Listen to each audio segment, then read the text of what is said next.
January kicked off the year with a mix of high stakes sci fi video game adaptations and significant animation milestones.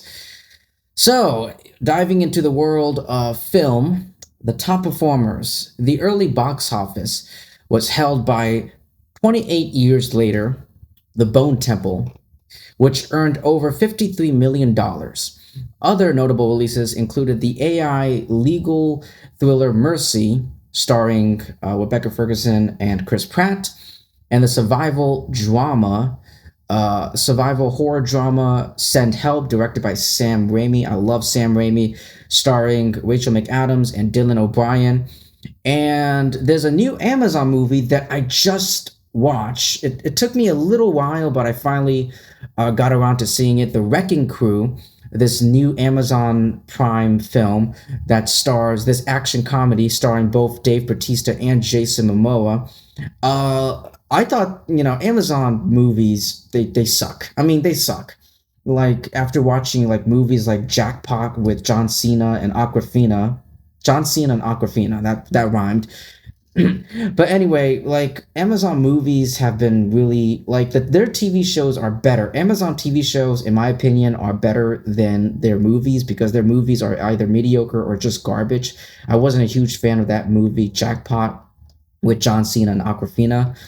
But Dave Bautista, but this movie, I'll tell you what, it wasn't bad. It was an all right, solid C plus ish movie, and I'm hearing a possibility of a sequel. I'm not really sure, but this is a surprise. It was a surprise hit. It was a surprise hit. I love the chem. You guys need to check this out if you are in Amazon Prime. If you have an Amazon Prime membership, but go ahead and check it out. This movie, I love the chemistry between Dave Bautista and Jason Momoa.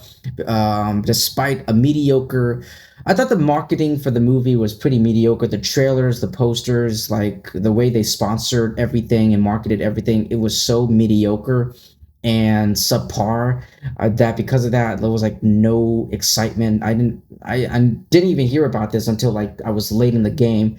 I I am glad I was able to watch it. It was a really fun, solid movie. But anyway, sci-fi and thrillers, Greenland 2 Migration, that I did not see. Uh with Gerard Butler and Morena Baccarin from the Deadpool movies and the Gotham TV show, saw a wide release but received mixed reviews for leaning into spectacle over the grounded tone of the original film. Mercy, going back to Mercy with Rebecca Ferguson and Chris Pratt, featured an AI judge, which sparked debate for its controversial pro AI narrative shift. Yeah, I don't know if this is the first time we're seeing it, but it was crazy. It was crazy, and everyone was of course, everyone was talking about it. Everyone was talking about it. Didn't watch the movie. I didn't watch the movie, but maybe, maybe if it's cheap on, maybe in the future, if it's, on sale on Amazon, I'll rent it on Amazon, and I'll finally be able to talk about it for you guys.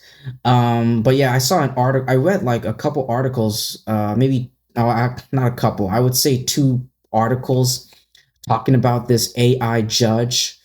And it was from what I was reading, it sounded so crazy and wow. Very controversial. But video game adaptations. Return to Silent Hill was released to critical panning. This movie, I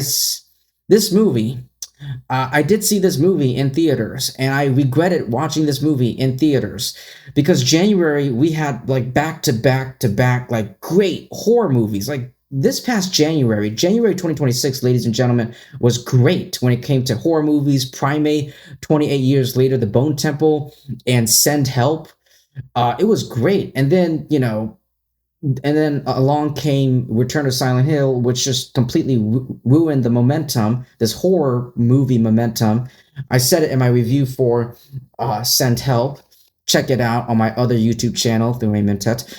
But anyway, yeah, like that. It just that movie was so bad. As someone who's a huge fan of the original, well, not really the original, but more of a fan of the Silent Hill 2 remake, the 2020 that came out in 2024.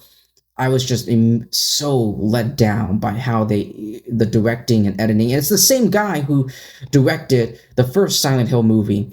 But anyway, yeah, many people have compared its quality unfavorably to past disastrous game to film adaptations, and Return to Silent Hill is is one of those disastrous game to film adaptations. It's right on that list. Put it on the list. Now, in the world of animation, public domain milestones on January 1st, New Year's Day, exactly on New Year's Day, several iconic characters officially entered the public domain in the US, including Clarabelle Cow, Pluto, and the first Betty Boop cartoon, Dizzy Dishes. Arco, the French sci-fi animation Arco made waves by winning Best Animated Feature at the National Board of Review Awards and receiving a US theatrical release on January 30th. Now diving into the world of television and shorts, Primal season 3 premiered on Adult Swim on January 11th. Phineas and Ferb fans saw the conclusion of season 5, the premiere of the spin-off Agent P Under Sea on Disney Plus, and the announcement of a third feature film in development. I remember watching Phineas and Ferb when I was a kid, when I was in like middle school, high school ish. I'm going to be turning 26 next month, so I'm almost 26 years old. I'll be turning 26 next month, ladies and gentlemen. So, yeah, I'm a very young kid, a very young man. And I remember watching Phineas and Ferb and all these Disney Channel Nickelodeon shows, Disney XD, and like I think Nick Teen was a thing. I'm not caught up. I'm not caught up with Phineas and Ferb, but I do remember my memories with it. I definitely had its memories. But anyway, Coco Melon and Hello Kitty debuted a crossover series, Coco Melon Playdates with Sanrio Friends on YouTube.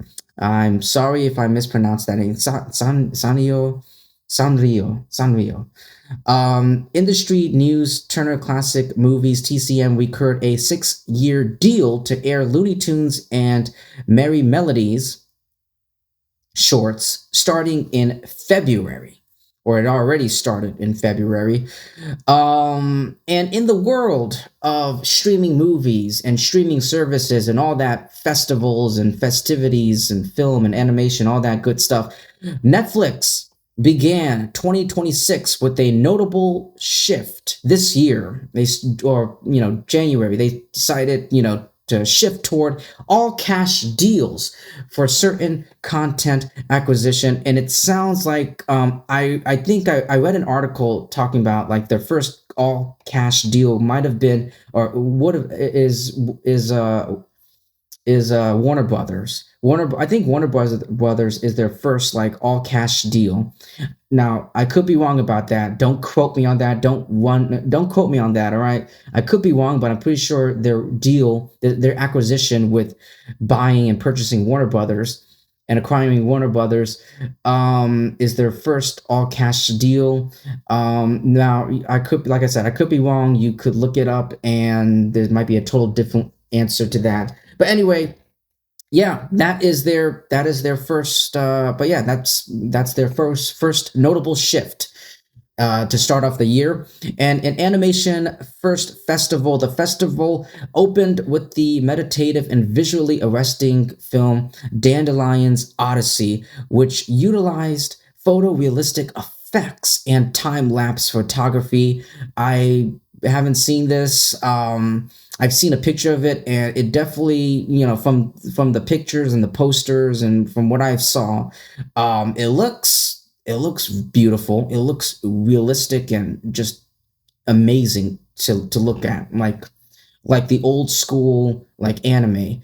I don't know anything about Dandelion's Odyssey, so I can't really comment too much about that. But anyway, that's pretty much all there is in the world of film and animation. Until then, guys, I'll see you guys next month, February, with some updates, with some new updates. So I'll see you guys next month. Take care of yourselves.